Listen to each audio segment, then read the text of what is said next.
নামো নামো নামো নামো আরে মজা পাইবে তো সাইড দিক দিয়ে ওদিকে যায় লাভ কি জঙ্গল দিয়ে এটা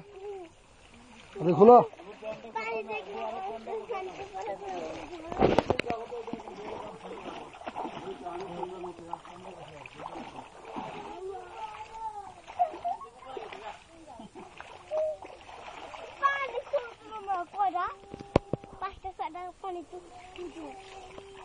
কার যাইবে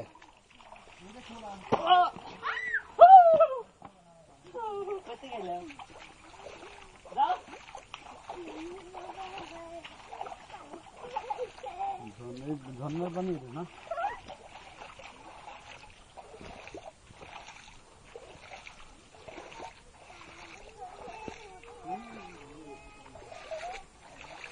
এখন কান থেকে